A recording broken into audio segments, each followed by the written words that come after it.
Hi, I'm Richie Mackay. And I'm Davey Bolt, and you are listening to the Wrong Bias podcast. And on today's show, we have Peter Thomson, who is the CEO of the English Indoor Bowling Association. Peter's joining us today at quite a relevant time with regards to COVID. The indoor season is nearly upon us, and Peter will be on to discuss all of the work that he's been doing during the close season to make sure that clubs are able to open in a safe and healthy manner.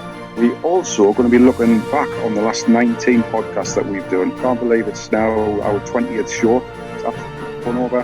Well, yes, we'll be recapping on a lot of our guests and a lot of the conversations that we've had previously. And we'll have our usual competition sponsored by Alex Marshall Sports.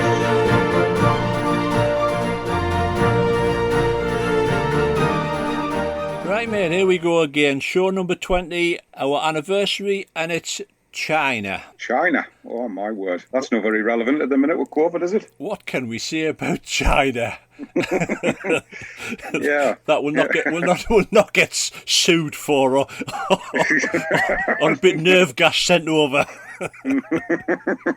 That's now flown over, mate, hasn't it? It has, yeah. Anyway, we're going to touch on our previous 19 shows a little bit later in the show. Since we were last on, the restrictions have eased a little bit, mate. A lot more activity outdoor, although no competitive bowls. No, still, I think that's obviously, it's just the time of the season now, isn't it? There's, I think there's a few clubs that I've seen dotted around who are doing little internal leagues or a few little competitions here and there, but in the main, I think it's just generally roll-ups, isn't it? Yeah, but the bars have been open now, so that's good news for people. Definitely, and I think reading along the lines, things aren't potentially going to be as bad as we first thought for indoors, neither. That's looking really positive. Yeah, I mean, obviously we've got Peter Thomson on the show later. He's going to give us a lowdown on it. There was some sad news, more bad news for the sport really indoors, with the news that North Walsham is closing down. Yeah, I saw that the other day. It is a little bit of the sign of the times. I mean, there was no sort of indications. It seems to have come out of the blue. I don't know if they've been having struggles prior, but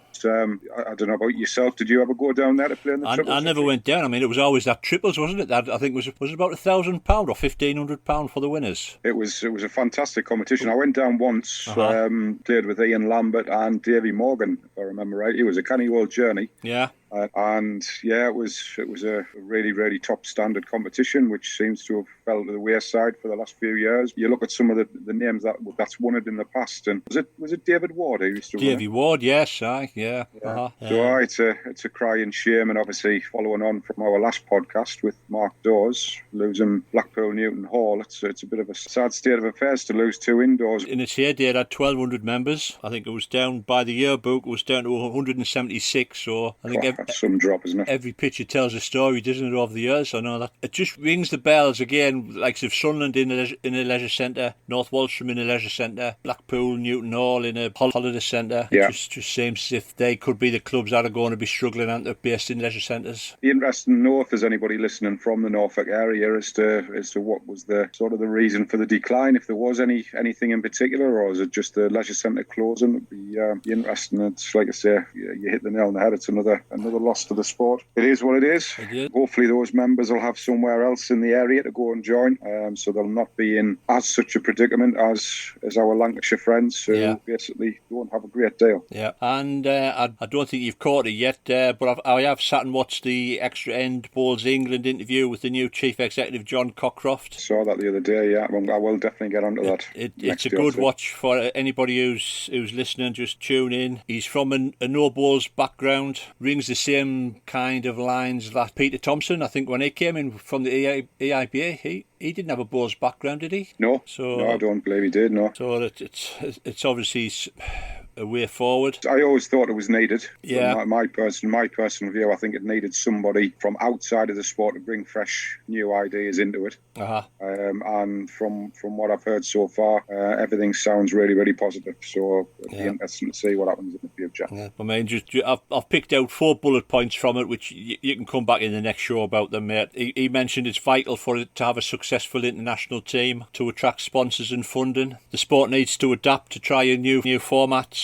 and the elite players need to give a bit back at grassroots level, i.e. attend open days and do a few media bits and bobs. And there was one at the end which did raise my eyebrows a bit, because he said he was surprised that we don't pay to see the top bowlers. at competitions. Yeah. You can probably remember Worthing, where the outcry was where they charged a fiver to get in the park, and people stopped going in because we know bowlers are tight-fisted. So it'd be interesting to see how that one goes if they decide to charge at various events. Well, that's got to come with the whole package, though, hasn't it? At the end of the day, it's, if the top players are going to give more into grassroots and they're going to, obviously, whatever that entails or whatever is going to happen, then that potentially puts those players into a bit more of a limelight, and potentially they will get more people who respect what they do, respect how talented they are, and maybe will come along to watch. But as it stands at the minute, I've always felt that we're just another bowler in a lot of respects. Yes.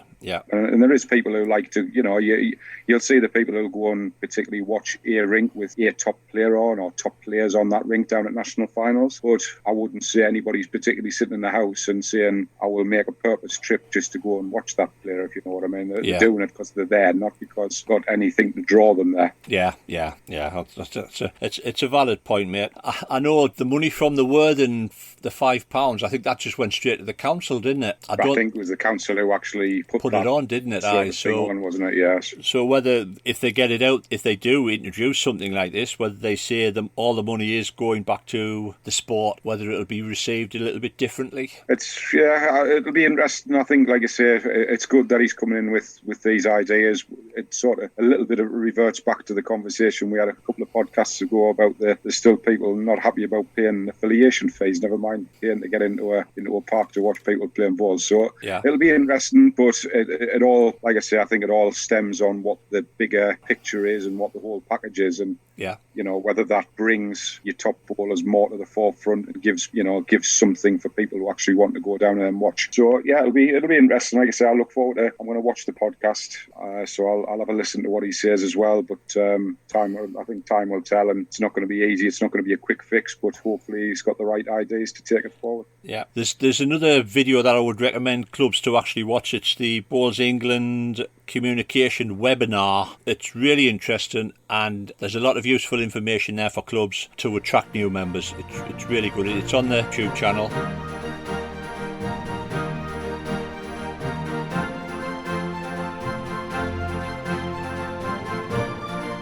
And now we catch up with the EIBA Chief Executive, Peter Thomson. Right, and on the show we have Peter Thomson, who is CEO of the English Indoor Bowling Association. Welcome to the podcast, Peter. It's really appreciated you coming on. Yeah, no, good evening. It's nice to be given the opportunity. Well, we thought it was a really, really good opportunity because this is, I think a really key time for indoor bowls coming up to the season now with a month to go with everything that's been going. I've no doubt you've had a nice relaxing few months, Peter, and had your feet up and just waiting for the season to start. Yeah, it's been a very quiet off-season for a change. Yeah, I thought. It's been quite a challenging time, and obviously one which we're adjusting to as much as the individual bowlers, our clubs and county associations are.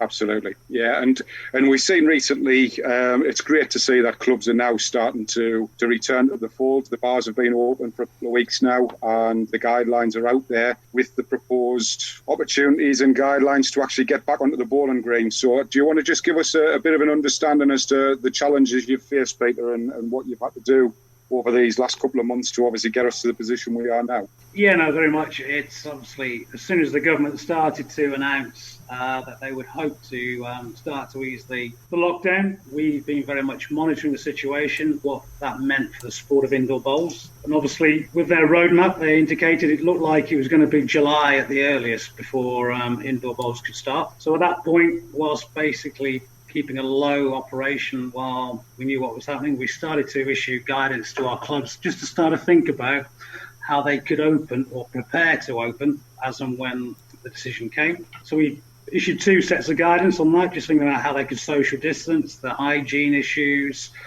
thinking about what comes naturally in a game of bowls. Your own bowls, you're touching the jack, touching the mat, scoreboards. I need to get my bowls out the locker. How do I get changed? All those areas which most people would think it's quite easy to solve, but if you think we have 275 clubs across the country, each of those clubs have got various different setups, i.e. there's two ways into the building.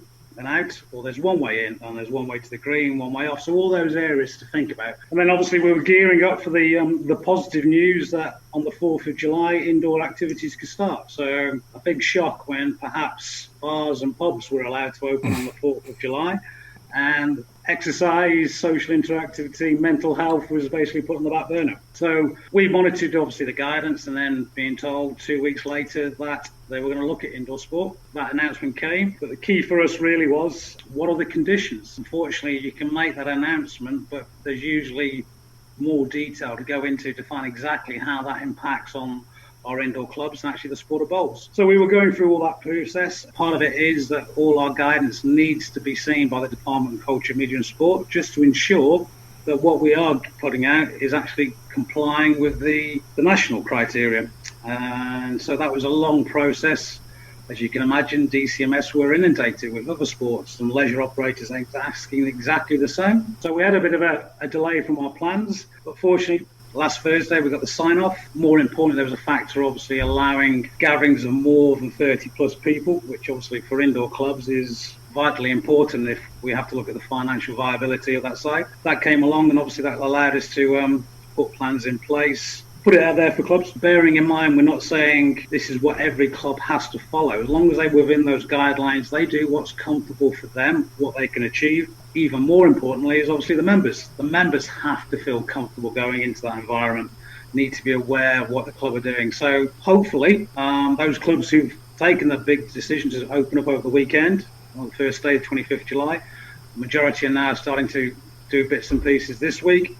But the majority are probably looking at mid-August all the way through to early September just to open up and see how it looks and adjust and start. We haven't even reached into how we play competitive games like inter-club, inter-county, where we stand with our national competitions, the rescheduling of the finals. It's such a fluid period at the moment. It's just one we're monitoring, and we'll go through the process and issue more updates towards the clubs and counties to help them prepare for the traditional start to the new season. Yeah, I know it's par for the course, Peter, and I know you're probably used to it. But I've scratched my head at times when you see comments about why have we not had these guidelines yet? Well, why? What's the delay in getting back to indoor bowls? And there is no thought into it. Like you've just said, it's not just bowls that has this issue. There are multi-sports that are going to have to contact DCMS and actually have to ask the questions and make sure their guidelines are right. So it isn't just a case of just writing a few guidelines down and getting them out of the clubs. There's a massive process to actually you've got to go through to be able to even get to that point. That's before we return the balls. Yeah, you're very right. But also you've got to be conscious of, whilst we're putting out these guidelines, it's who's got to be delivering this at the grassroots level? It's the clubs. And you're using volunteers. They've got to feel comfortable about it. Yes, some of the clubs are very fortunate. They have general managers in the club to help them steer it. But the vast majority, we're looking on volunteers to run it. And some of those are probably in the category where they're feeling, I don't want to be out mixing with people at the moment. All this message coming out, it's safer to be outdoors than it is indoors. And then you get the issue, should you be wearing face covering? Shouldn't you be wearing face covering? So all those doubts are out there. So you just got to run it. And ultimately where we're saying is, yes, we're ready to go, but it's very much down to that individual club. You go when you're ready to go. Sure. And I think hopefully people will understand that when they go into their bowls club, when it's open, they'll actually see the effort their volunteer management teams have put into this for them. Yeah, and I think there's a couple of factors, Peter, which I think are really key for the memberships of the clubs, because I do feel that, as you're saying there's a lot of doubt. So I do think that some of your hard, fast elder bowlers may be a little bit wary of coming back. But then on the flip side, I really think that there's a big opportunity to actually get the sport out there and get the sport promoted, because there are a lot of people who are now looking for activities to do out of the home because they've been stuck there for 3 or 4 months. So it's going to be a very strange period, because I think it's from a new member point of view, I think it's potentially a really, really good opportunity, which has come from a situation that we didn't particularly want. But then, we've got to hope that some of our existing members see that, everybody's returning back and things are going well, and then they start to come back to the clubs as well. Yeah, very much. It's a real true development work. It's the first thing, obviously, is the retention of your members, get your core base in there. So it's addressing those, and I'm sure there are going to be people who can't wait to get back and play indoor bowls. They've been stuck in their house, or haven't been able to play sports, so they want to come back. Then you'll have those who still feel that it's too early for them and they want probably a bit more information, and quite rightly, they'll wait. But at the same time, when we look at it, when those clubs are tested, once they feel comfortable, then that's the time when we really should be looking at how can we push indoor bowls as the great sport it is to attract those new people. It's got to be phased. If we're looking at it traditionally, a lot of our clubs probably would be easing into low operation anyway, and they'll gear up for a more active recruitment campaign in September, early doors. That to me is perfect. Use the next 3 weeks to try and encourage your members how the system works, get back, and then start building for that recruitment of new bowlers coming in. And yes, we're looking at that. We're asking the clubs what their plans are, and obviously then we can hope to feed that in based on that period to help promotion via social media, even further on that side, general raising profile of the sport with Sport England, those sites, just to say we're here and ready to go.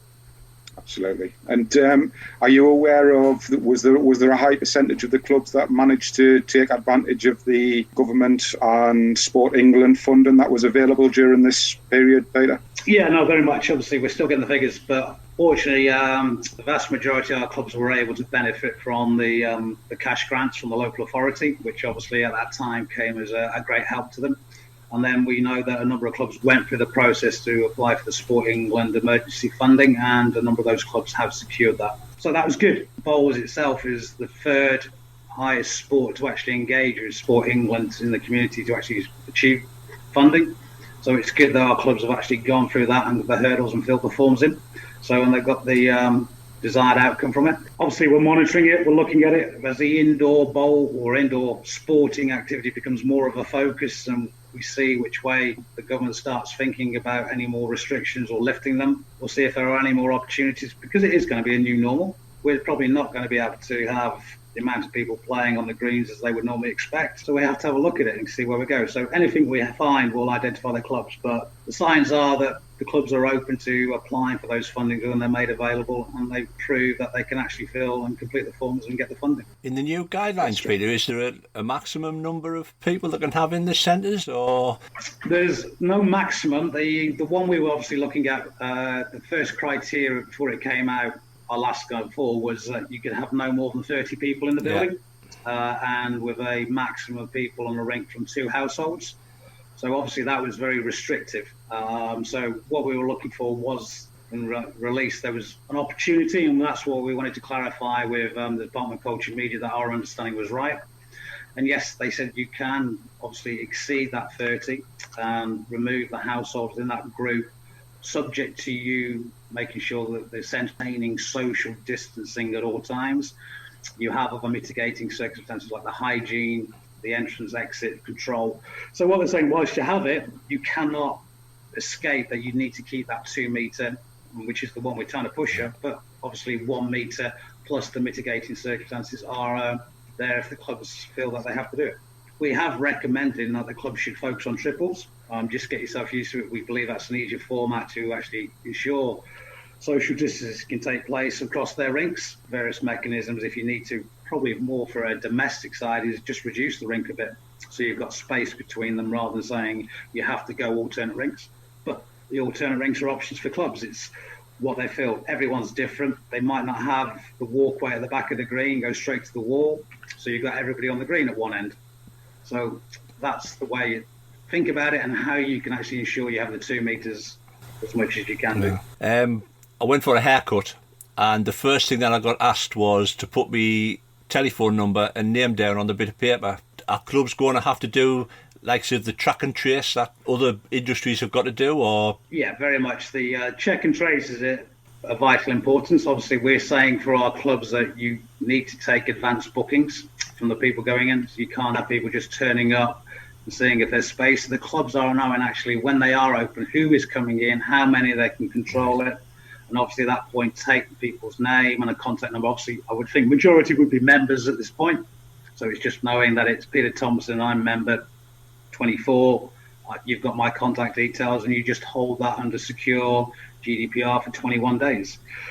It will become the new norm until we get through it. But yeah, it shouldn't be too arduous for the clubs. It's just I'm booking it, and it's who I'm coming to play with. I think it relates very much to what's been happening from day one, Peter. And for all the clubs and yourselves can put guidelines in, it is as well going to be a lot down to players' common sense as well. They're going to have to really, focus on the fact of you've just got to maintain that safe distance when you're playing, because we all know it's quite easy to lose your thought process while you're playing a game of bowls when if adrenaline's running, whatever it is. So it is going to be very much down to common sense as well. But different, I think, to an outdoor green, there is that little bit extra space that does allow people to be able to just move to one side whilst they're not playing on the mat. Yeah, no, we're saying those 275 clubs are all different size, but yeah, it's the new normal at the moment. It's not what you would expect. Why can't I play a rink game? Well, the club's not set up for it, even though if you can feel you can do it, we're saying it's feasible, but you've just got to double check that.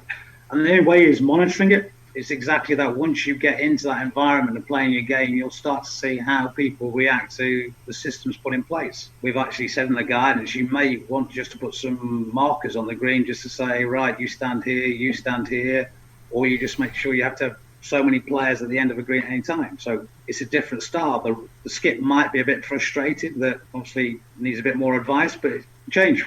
As long as we can do it now and we can develop, and heaven forbid, we don't know what's around the corner. As long as we can do that and mitigate the spreading of any virus, then we stand a chance that we'll get through this and the new norm will survive, and then hopefully we can return to what we know the sport of bowls is to move forward. But let's not rush it. We'd rather be playing than obviously having to be, maybe there's an outbreak or a spike in one area. So, most people are used to it. I think they are sensible enough to say, well, this is what it is, and there'll be an understanding that go through this pain as much as we think it, but you're playing the sport. That's got to be key, and we'll support our club as much as we can do, and I'm sure the members will support their club in fulfilling what they put in place. Definitely, yeah.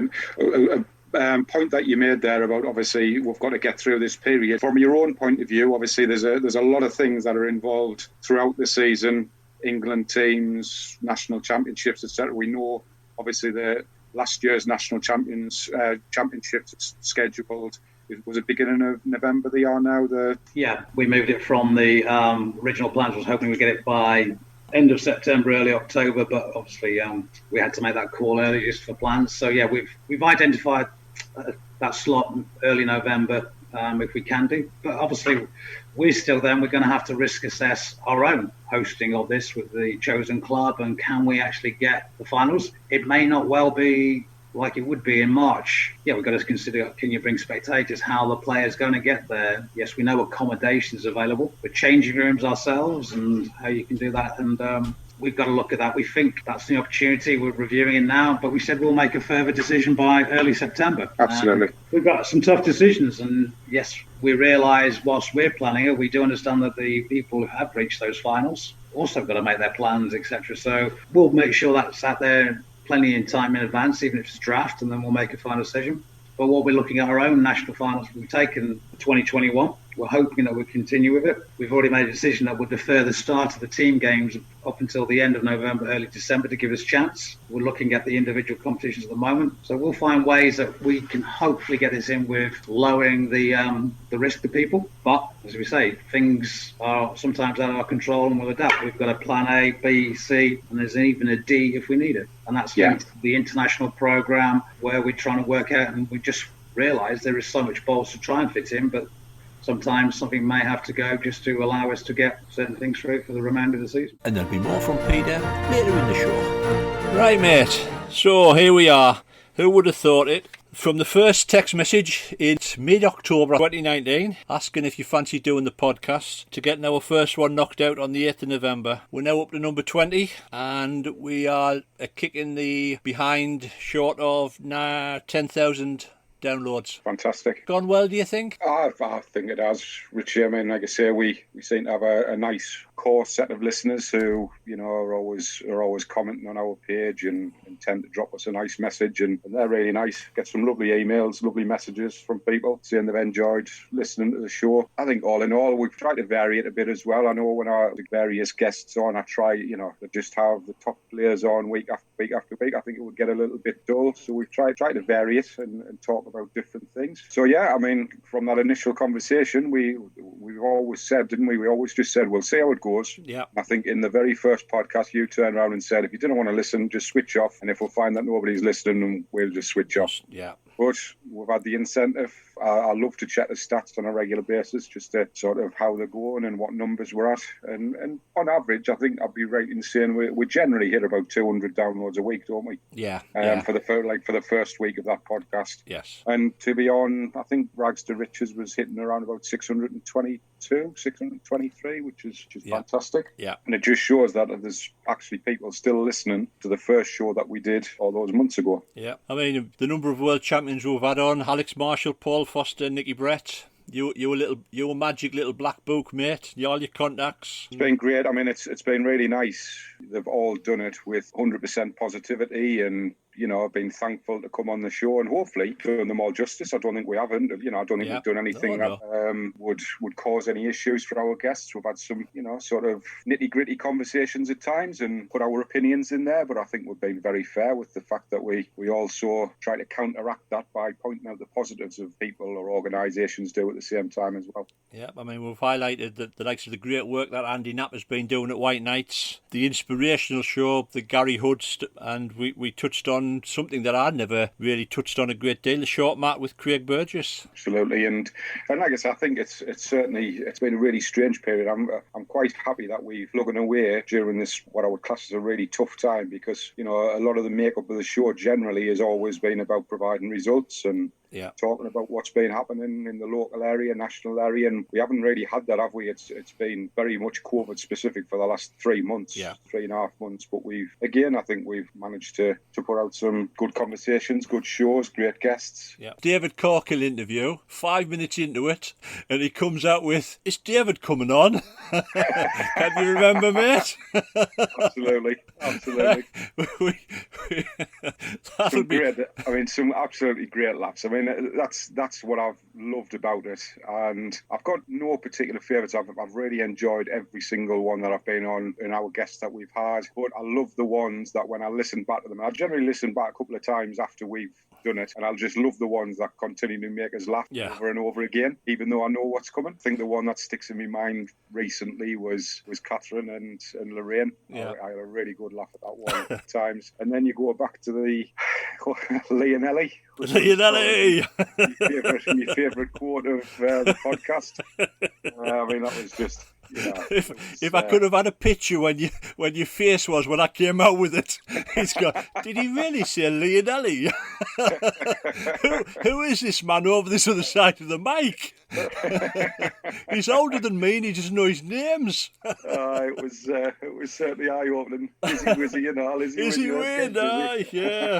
Quality, mate. But like you say, we haven't focused on all the big names type of. We have gone to the grassroots with the likes. I mean, we highlighted the likes of Scott Morland's great work at Darlington, which I know you've been down and paid a visit to recently. Yeah. Stephen Beamish trying to set up an academy in Leicester. Of course, Ian McComb with Just Ball. Yeah, I mean, phenomenal. I mean, and like I say, hopefully going forward, you always think, are you going to run out of things to talk about? But those who have listened now know what sort of direction we're in and how we want to portray good things. If anybody has got anything in place at their clubs or in a county or anything like that they want to talk about, promote, then by all means just drop us a line and we're more than happy to have you on. I think it's good people out there as well just to listen and see what's going on out there, because hopefully it'll provide ideas for other counties or other clubs to potentially take their organisation forward. One interview that sticks in my mind, and for anybody who enters these World Bowls Tours events, I would get yourself and listen to Kevin Harrison's interview, his experience down at Potters. Definitely. I think it'll open people's eyes, and I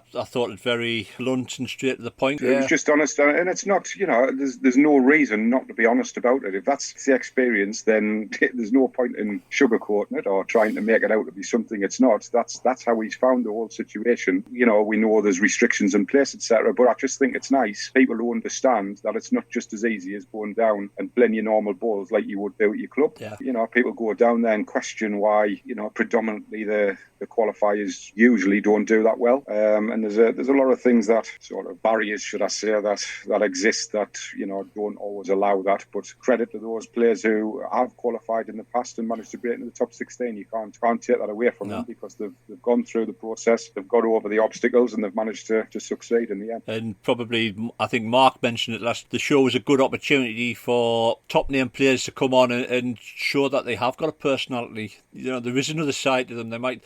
Sometimes they might look a bit dour on the telly, but they have got personalities. And definitely, and that's the biggest thing, and that's what I enjoy most, because I would hate to think we were just sitting there and just monotonous questions. I want people, you know, I want the guests to come on and have a bit of a laugh, and I think that's sort of a lot of the messages that we've seen. People have turned around and said it's been nice to see that side of that person, because if they do just see them on TV, you don't get that. Just relating back to Paul's interview, Paul Foster turned around and said that when he's on the green, he is 100% focused, and he even admitted himself, people might think that he's miserable or unapproachable, but it's not. That's just the way he is on the green. But when you get him off the green, you know, he likes a pint, he likes a laugh as much as anybody. So it's nice to get personality across as well. Well, hopefully we'll get on to number 40 in about 12 months' time, mate, if we're still kicking around. Aye, yeah, that's a kind of old target. 50 would be nice, and all. 50 will be about 2023, is it, or 2022? 50,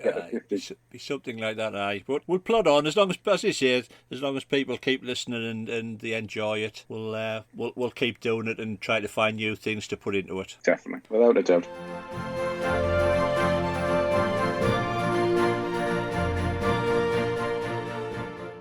And here are a few clips from the Lorraine Cooler and Catherine Rednall interview.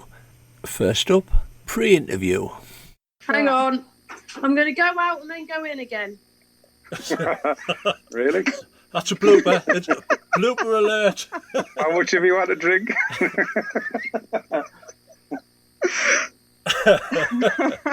Never been any different. Two boys in the room and just straight into it.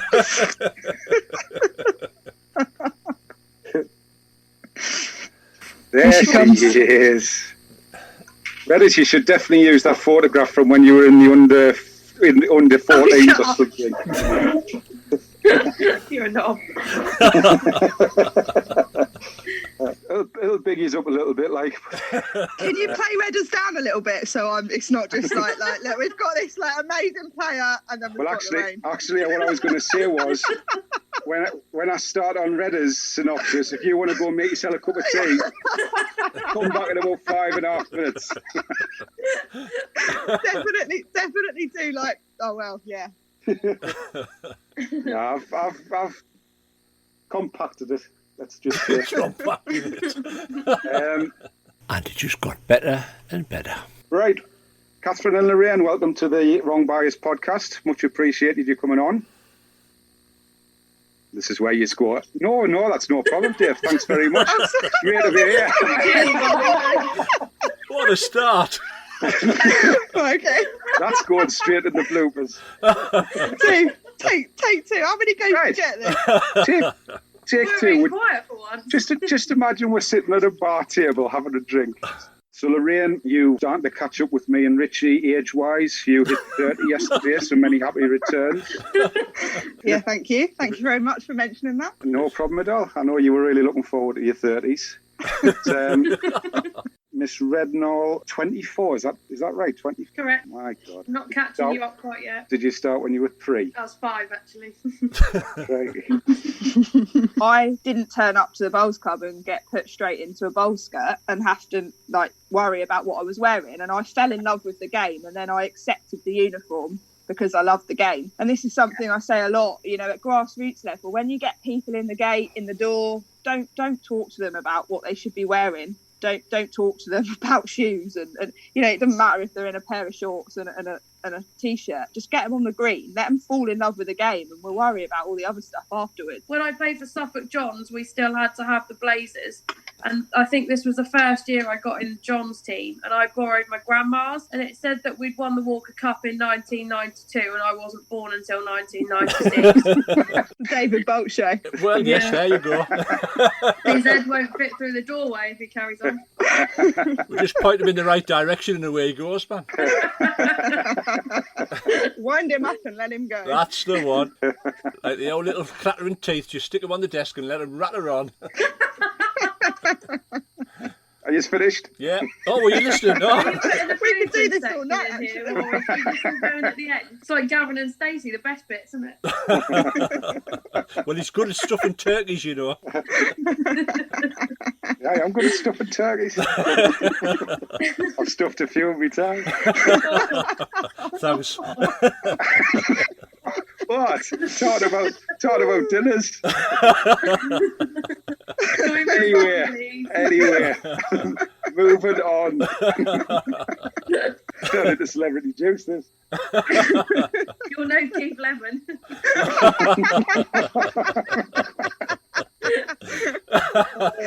Well, it's been great having you on the show. And as a Brucie bonus, you can catch the girls' attempt at Bolty's balls or balls at the end of the show. And now it's part 2 of our chat with the EIBA Chief Executive, Peter Thomson. That's it. And I'm presuming that will be mirrored throughout the season. I'm presuming everything that would normally take place throughout the season, the international series, men, women, juniors, etc., will remain in the calendar, but will be baby steps up towards that point as to whether that actually happens. We've planned a calendar that everything will happen, but obviously there has to be that flexibility that you have to be able to move things as and when you can, but also to allow sufficient time for planning and obviously the people that will be asking to come and play on behalf of England if selected, but also those people who've entered national competitions and along those lines. So, yeah, certain calls were going to have to be made at a time, and yeah, hindsight could be a good thing that always comes into it, but you have to think, where are we likely to be? What's going to be the least impact on everybody? And if there has to be a tough decision, we'll make those tough decisions. Fantastic. Richie, have you got anything else you want to add? No, nothing on COVID. A couple of questions non-COVID, if I can, Peter, if you don't mind. Yeah, not a problem. What's non-COVID? I don't know that. Hey, we'll move along. Now, I can remember when you were first appointed, and obviously you came back, you were appointed from a non-bowling background, and it's fair to say that a few eyebrows were raised at the time. And being Secretary of Sunderland, I've always used to attend UAGMs, and would it be fair to say that the early days you've got a bumpy ride? I think that the hot topic was always the affiliation phase. And were you frustrated when the Premier Threes got knocked on the head? Because I think, was it 30,000 or something that it ended up having to come out the own coffers? Yeah, no, I think the challenge really is we were looking at ways where we could actively promote the sport and raise its profile. What's the easiest way to do that was ensure that, yes, a lot of people are saying, can you get bowls on television? Yeah. We need to have bowls on television. Yeah, we did. Unfortunately, there was a cost to that. And you have to do the production. And ultimately, whilst it's there, you would hope commercially you could address that, which we did, but not in sufficient numbers. So the EIBA took the decision for a number of years to underwrite it, to raise the profile. Quite naturally, if it came to a point where you can't keep on doing that and you can't rely on the commercial market in this current thing, which we know with the Brexit uncertainty and government stalemate, the market changes. So yeah, we felt if bowls was to remain on television, we would need support, and part of that is our main source of income is the affiliation and levies, and part of that was to generate an increase, and that would allow us to do it, and you can plan ahead for that. But the membership decided it was a step too far, and ultimately the result of that is you can't do what you think you'd like to do. Television's on the agenda still, and we have got links with TV companies and production companies, but the criteria is we'll only run it when we know that we have sufficient external funds to cover it. Test match programs, great success, brilliant. ITV loved it, 2.3 million people watched it, but yeah, it does come at a cost, unfortunately. Whilst everybody says all those TV channels and sport, why can't you get bowls on it? Well, they're quite happy to take your coverage, but you still have to put your hand in your pocket to pay for the production. Yes, there's streaming and on that side, but it's that balance where you think, well, if we're going out into mainstream, it has to be of a certain level as well. Yeah, it's where the open single circuit does well. The streaming works on that. But if you're looking to go on to ITV, where you're going to spread more, which is obviously, I believe, our role nationally, is you have to up it a level. And we've got challenges. And if you look at compared to how Bowls England are funding where they are, it's different courses. Yeah, we would love at the end of the day to be able to have a few more pennies on the levy and affiliation. But we understand the members think, well, we have to get that from our members, and how you justify it. So it's an ongoing course. And I think we have to justify why we're doing it, and they have to feel that the money's spent, or they can actually couple that with increasing a small bit on their membership. Yes, it is a challenging time, but you live with what you have, and we understand it, and we just might put a good cause to actually increase it. And yeah, we'd love to be able to return a lot more back to the clubs. One of the favourite sayings was at the AGMs, well, what does the EIBA do for a club? So it's like the Monty Python film, what did the Romans ever do for us? We get frustrated when we hear people saying, well, we're not going to pay £1.80 or £2.80 or £5 affiliation fees, because we can see now, looking in, what the benefits it does fetch to the sport. And I think those early days, you must have been pulling your hair out, I think, at sort of like clubs bulking it, putting it up 10 pence just to get a few extra coppers in. You can look at it and you think you've put a sufficient case, but then you turn around and you think, well, why isn't it being accepted? And we learned that you had to demonstrate and gave the reasons for it. And even when you gave the reasons, and obviously we hadn't pitched it right, and television wasn't what the clubs wanted, but then you go and talk to members out there and go, we would love it on TV. So it's that message, how you communicate down. It's we've got to improve on that. Keep the communication and talking to the individual bowlers is what it is, and the clubs are doing it. But it has to be right. It's bowls has been traditionally is a sport which has benefited from lower prices, and I'm not knocking it. If we all go off and compare it to golf or any other things, and but you should, that's a different sport and everybody's used to it. But what's right for the bowls, and we've got to try and adjust to make sure it's there. So it's an ongoing process, and we'll never address it. But I think we'll get to a point where you have specific projects being put through and they are bought into. Yeah, it is something Richie looked into the affiliation fees, didn't you, Richie, about the sports, and we're not asking people to break the bank to pay an affiliation fee in our sport. It's I always relate it to a cup of coffee. It's literally 3 or 4 cups of coffee in some cases now, and it's. Yeah, I think it is.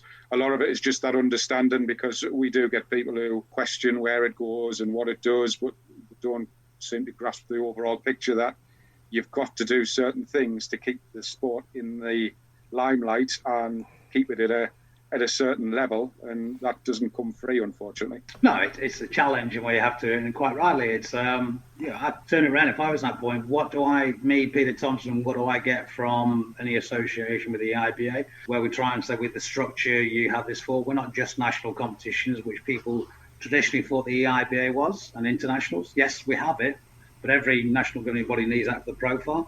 But there's far more than that. We detailed that out, and that's where we listed it, and it's just ensuring that if you ever needed somebody for advice, I suppose if you're looking now, where are we stand with COVID-19, going back to that point, here's the service from the national governing body, which we're doing our best to help those clubs. They have a resource to turn to. Yes, they can go off and probably research all that information, but we're making it easier for them. Anything on disciplinary, the safeguarding, it just takes that level of service. And I suppose you only probably experience it when you hear about it or need it. The clubs and membership, they see, they enjoy it. We'll hopefully get to that point where we are working together and promoting the sport and expanding it further. Yeah, I think any national governing body will never keep everybody happy. You've got to try to keep the majority happy. There's always going to be the percentage that you're damned if you are and you're damned if you don't. Yeah, no, very true. And I think what you have to look at, and where I believe the EIBA have come on leaps and bounds, is yes, we make decisions which we believe are the interest in sport, and we do put our hands up when we believe that actually maybe we have not got that probably right, or we should have done it in a different approach, and you do reassess it. But any major decisions do take place are usually linked into that majority view. And you can relate that to all levels of the sport as well. It's not just governing bodies, it's in your own club, your committees. You can never please all of your members all of the time. You've just got to, in a lot of cases, go with democracy and talk to people and go with what you feel is the best for the majority, rather than those who pull a face now and again. It's fantastic. Why you've gone that route, that's rather than just saying we've just done it. You have to have a reason for doing it, and you've got to explain those. And we still, maybe on occasions, haven't got it quite right, and but we'll always learn and listen. That's part of it, and absolutely, that's key to being in the national governing body and hopefully getting the sport. And we have those links across with Bowls England, the other codes, through Bowls Development Alliance, so under the safeguarding. So there is a collective approach and everybody's doing it for the betterment of the sport of black green bowls, crown green, short mat. Do you think there'll ever be a time when we'll have one national governing body? Because I know it was muted a few years ago where indoors and outdoors were going to join together, but for whatever reason it fell by the wayside. Do you think there'll ever be a time, Peter, or will we always have a separate indoor and outdoor? I believe natural course of action would say that a one body for flat green bowls should be considered. But I think where we stand now, we actually have that closer working relationship with Bowls England. And we are starting to share resources and ideas. So ultimately, we're governed by the membership. Yeah. If that's what is deemed to be the appropriate route, then it should never be taken off the table. But we've all got that desire for flat green to benefit. There is a good relationship. Obviously now, when Tony was at Bowls England, in my 11 years, had a good relationship, and now just starting with John Cockcroft, who I know from previous backgrounds and sides, so I believe he'll be good. I think he's already starting to show his ideas. So, from my point of view, look forward to working with him and his Bowls England team and how best we can share resources to benefit the sport of bowls across the board. So from all the years that you've done the job, Peter, looking back, have you had any regrets of doing the job or not? Has it been tougher than you thought it was going to be? Did you come in thinking it was going to be, it's an old man's game, I'll polish these old fellas off? No, in fairness, it's I've always liked the challenge. I've loved working in the sport environment. I think actually coming back to the starting point, I always remember when I first started, I actually went across to Belfast, and one of my directors was standing there, and he must have been sick to death of me because I was asking, why did you do that? Why did you do that? Why don't you do that? Why didn't you do this? And the understanding, there's still goals for me. I think we're moving on. Yes, everything you go down and you hit a cul-de-sac and you change direction. Put it this way, I don't think I've actually woken up 3 days in a row and saying, oh my God, why am I doing this? No, I think everybody has the interest for the sport, which is great. And plenty more challenges. How long that'll be? 11. Yeah, I've got no desires of moving on yet. Mind you, my car with the COVID's actually happy. I've done less business mileage with it. So you'll be still doing the job when Bolty's playing in the senior internationals, mate. He'll not be there in 30 years' time, Richie.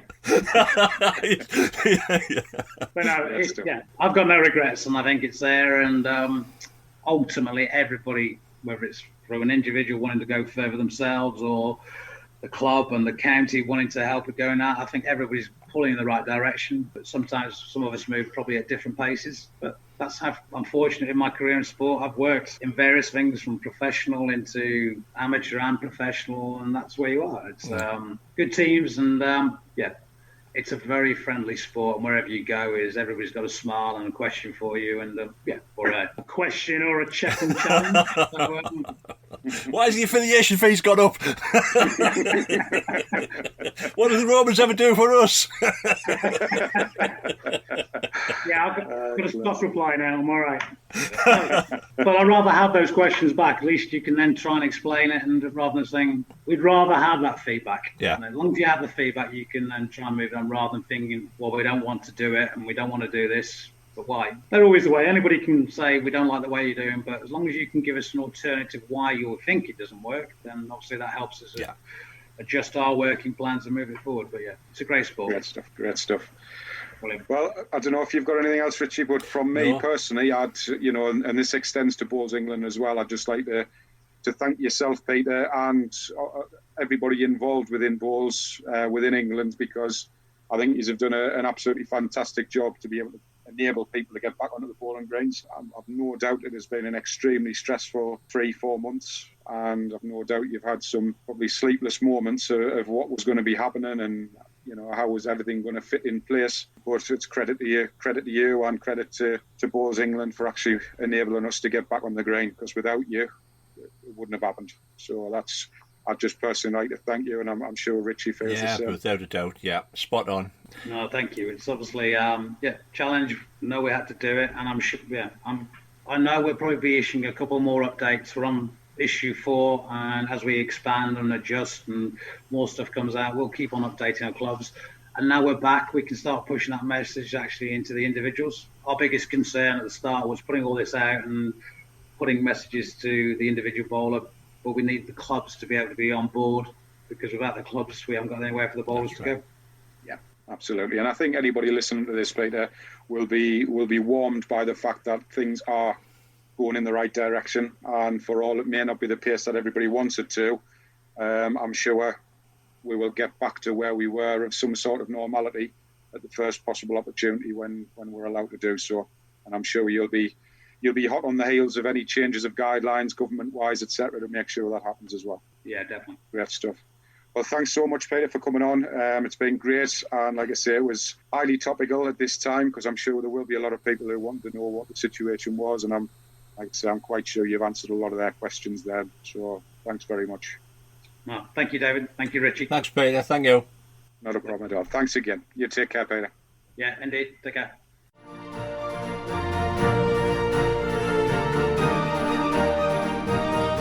And here's a few bloopers to put a smile on your face. There's a bit of a theme running in this lot. Right, thanks, Dave. Yeah, the Denny Cup's been taking place this weekend. Locally, the Vipers beat Durham 69. Bloopers. 23 minutes to record an interview and it'll take us 23 minutes to do a 2-minute report. What's the chance of that happening? Now, in our competition, Alex Marshall kindly donates one prize. Isn't that right, Mr. Bolt? 4 prizes on each podcast, and we've got to say huge thanks to Alex Marshall Sports. Here we are. Say that again, mate. 4 prizes on each podcast, and we've got to say huge thanks to Alex Marshall Sports. Here we are. Go on, mate. You're on a roll. We'll also be running our normal Alex Marshall sponsored Alex Marshall Sports. Okay, go on. I'll put it up. We all. There's a blooper at all. The Christmas bloopers. Get in, son. You're there. Now, what can go wrong? 2 lads, a laptop, and 2 mobile phones. Straightforward.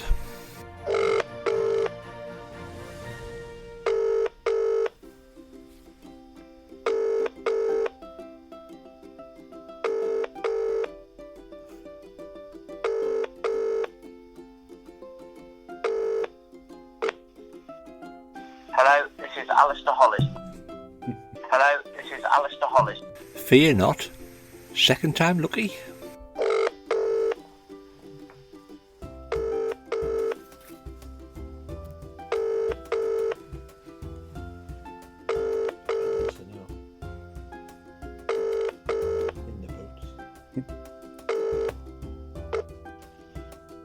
Hello, this is Alistair Hollis, Bowls England.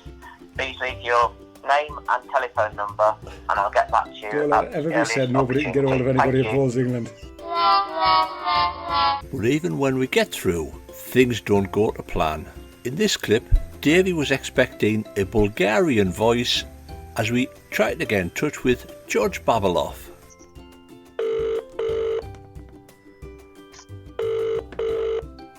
Hello. Can you hear him, Davey? Hello. Did you catch? Hello? Have you caught each other? Who's that? Can you hear each other? Yeah. Davey, can you hear George? Is that George on the phone there? Yeah. It's Stuart. Not George. Oh, it's Stuart. Oh, Stuart. Get yourself back to bed, son. He's rang the wrong person. He's flipping useless, he is. I've rang. Get yourself back to bed, son. Get yourself back to bed. Half an hour. Ta-ra. Bye. Oh. There's a blooper if ever I've got one. During our Christmas show, we got interrupted by Gordon Ramsay. Would there be any problem if it means you having to set up again? We can just continue to do it now. I'm on turkey duties, and that's gone on a little bit longer than what I thought. So I just need to get the turkey prepped and get the turkey in. Is there any chance? No, you're all right. I'll take about 10 minutes. And now for the main course. Give us about 20 minutes because I've got to stuff it with butter and all of that malarkey. So you do realise it can go on bloopers this as well. Alright, stuff it at turkey. Meanwhile, back at the phone.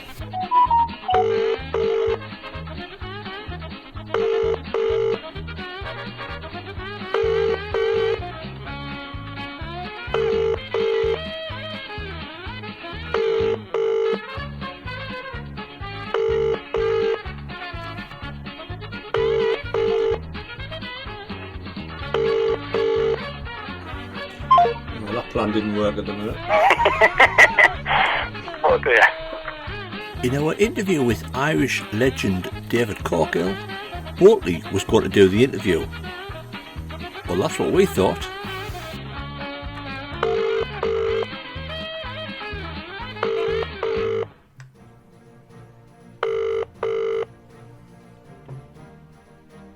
Hello? Hello, David. How are you doing? Richie, you alright? Not too bad at all. Can you hear me okay, David? Yep, I can hear you fine. No problems. Hold on a minute. Did our Irish legend say Richie? Well, it all came clear 6 minutes into the interview. Can I just ask you something? Is David Bolt actually on the line as well? It's actually David that you're talking to, David. Sorry, Dave. Sorry, I thought that was Richie. No. I was going to ask him where his wife was as well. We threw you a bit of a curveball, I think.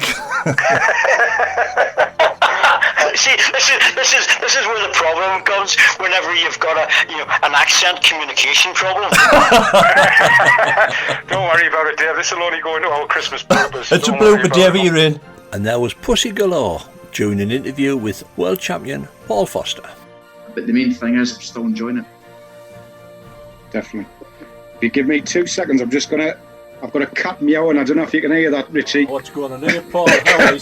Davy Boat's got a cat on his knee. Cat's trying to get out of the bedroom. It's meowing. That would sound great on the podcast, that will. Where's he gone? It's like Annika Rice. And finally, just for Jamie Chesney, our classic. And we've got some information from Wales, from the Valleys, as the Premier League, the Club Championship, has entered round 7. And Cardiff, 7 times defending champions, raced into a 43 points lead at the top of the table after beating Lionelli 16-6. Lionelli? Is that Lionel and Messi? Lionelli? That's the way you pronounce it. Man. It's Lionelli, the way it's written. It's Lionelli. Anyway, moving on. Swansea beat Cannon Valley 18-4 and Port Talbot lost 17-5 at home to Izzywin. Izzy Wizzy, let's get busy. You do realise if you ever walk into Wales, they're going to kick you all over. Luckily for me, Merthyr Tydfil had a bye and Ben Gwent had a bye. I must apologise to our listeners if we've got any left. If anybody could just drop us an email and let us know how those pronounced, I will pass it on to Richie for the next podcast. I apologise. And in the words of Catherine Rednell, how do I get out of this? Another blooper.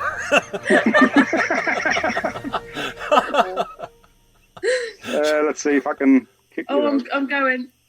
Keep her on, we'll do when we're opening chat. She's gone.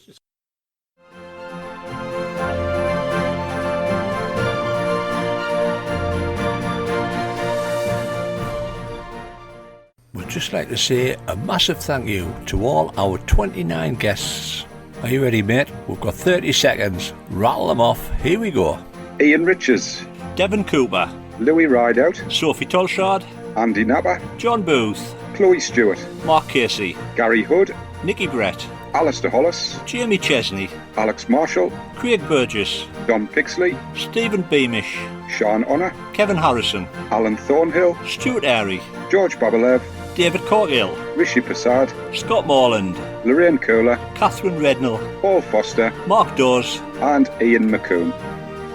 And it's competition time. As always, thanks very much to Alex Marshall Sports. Question this week is, the EIBA and Peter advised during our conversation that they are asking clubs to focus on one particular discipline during the COVID situation. What was that discipline? Answers, please, either by message on Twitter or on Facebook, or you can get us on email on wrong.bias@hotmail.com, or you can just drop us a comment on the podcast post. Right, mate, so there's number 20 gone. Another cracking little show. Very sort of informative, I feel, for the indoor game, especially. Yeah. Great to have Peter on just to give us some updates on where we are and what he's had to do to get there, and hopefully it'll make people realise that just sticking out a load of guidelines just doesn't happen overnight. Nice to get a voice from the man in the suit. Every time I see him at the indoor bowls somewhere, he's always got the suit on and never get a chance to grab him. He's always left, right and centre, isn't he?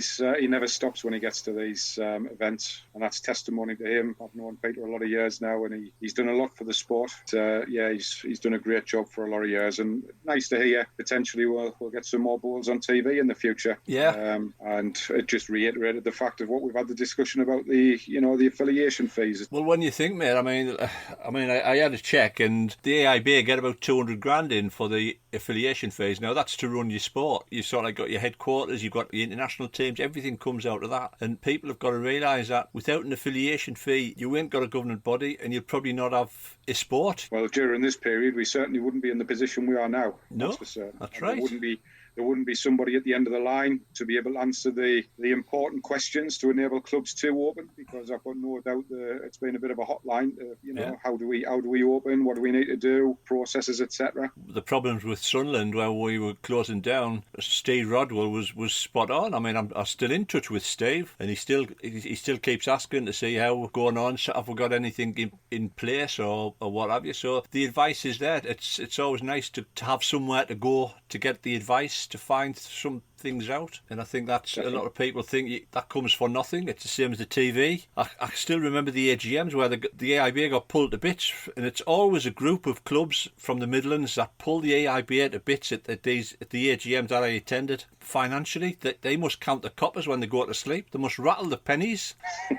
It is. It's. You can understand clubs have got to look after their own costs and what have you. And if you've got 800 members and you're forking out £4 affiliation fees, that's a canny little whack to pull out. But like we say, without the affiliation fees, what have you got? Exactly. And I think, like I say, I think this is certainly, if this doesn't open people's eyes as to what happens in the offices and what's got to be done and the prep work and everything that's going to be ongoing, it's exactly what it's paying for. And like you've just hit the nail on the head there. If we weren't and we didn't have them, probably wouldn't have a sport. Well, mate, there we go. Number 20 over.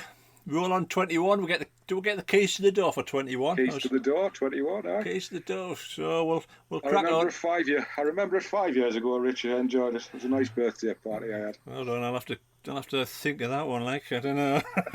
get the old calculator out for that one. 21 stone, sorry. I've gone past that, mate. Me and Scott, it was two scrum halves, me and Scott. British Lions, me and Scotty. I'm the little bloke who goes in the middle of the scrum at the minute with the dodgy ears, then, because I'm just like a... Well, we hope you enjoy the show, folks, and we'll catch you on number 21. Fantastic. Take care, all. And finally, as promised, the quiz show that makes blankety blank look like University Challenge. It's Bolty's Balls or Bowls, and it's the two girls. Enjoy. Now it's just bowls or balls. Nothing can go wrong. I mean, it's not as if the lad who thought up of the idea forgot the rules. Just Dennis Norton still do that. It'll be all right on the night show. Richie's favourite, balls or balls. So, 5 questions. I'll start with you, Redders. Balls is true, balls is false. Sorry? So if you think the answer to the question is true, you say balls. Sorry, no, you don't. If you think the answer to the question is true, you say balls. Pass me my rifle. If you think it's false, you say balls. Right. Happy with that? Happy. Balls for true, balls for false. Better get They 5. both sound the same with your accent. Yeah, I was going to say, you just sound like you're saying the same. Yes, we're gonna try and change this in the future. I can sense Richie's frustration. Right, here we go. Out the window. You've got 4 to beat. It's 5 questions, and last week Stephen Beamish got 4. So Is it the general target. knowledge or is it bowls related? Just general knowledge. Oh dear. Absolutely. So. Catherine, What's the worst score?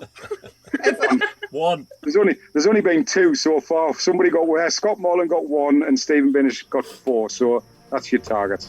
Don't worry, I'll set it for you now, Lorraine. Let's go, Redders. Are we ready? Yeah. Mount Kilimanjaro is the highest mountain in the world. Balls. Strictly Come Dancing first aired in 2005. Oh my goodness me. Balls. A group of swans is known as a bevy. Balls. Sydney is the capital of Australia. Balls. The penny black is an old-fashioned coin. Balls. You get that, Richie? Well, I just said with balls and balls to me.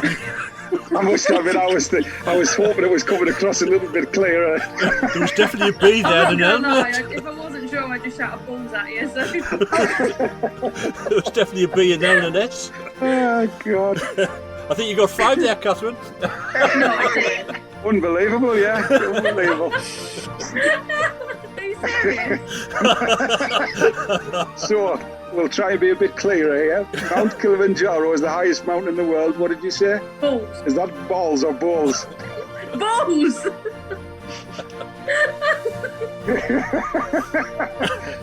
This is not going well, Richie. So I'm out the window. Mate. Is that with an O or with an A? Oh, God. An A? So you went with balls, yeah, you were right. So it was balls. Strictly Come Dancing first aired in 2005. I can't remember what I said now. Began with a B. I think I said balls to that as well. Yes, you were right. It was 2004. Is this gonna clip together? All right, Richie. Clip together. It's on the floor, I'm not going to mate. shout balls at you anymore.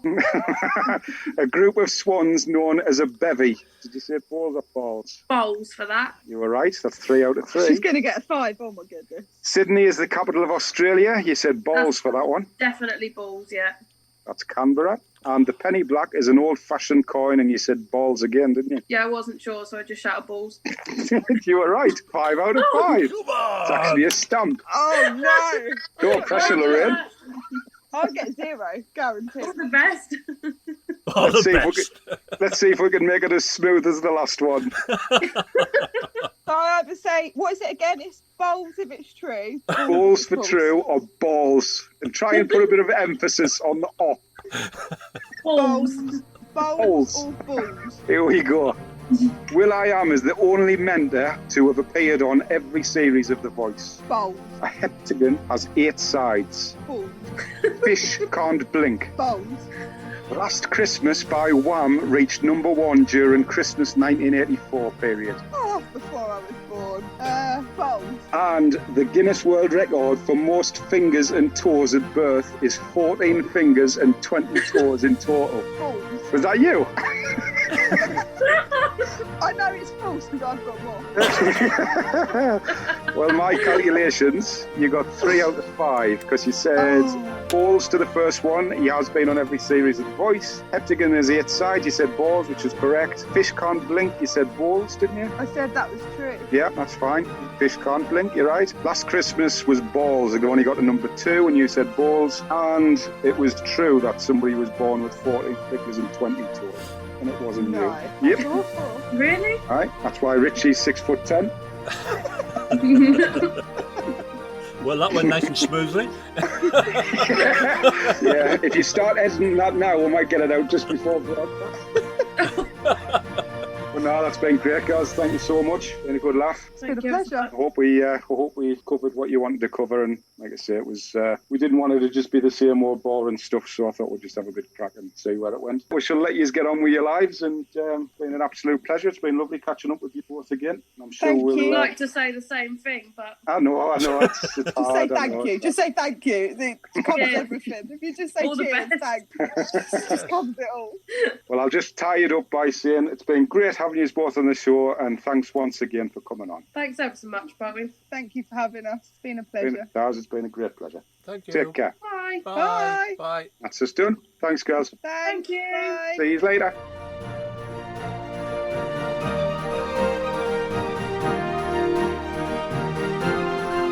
Thank you for listening and hope you've enjoyed the show. This has been a Dodgy production.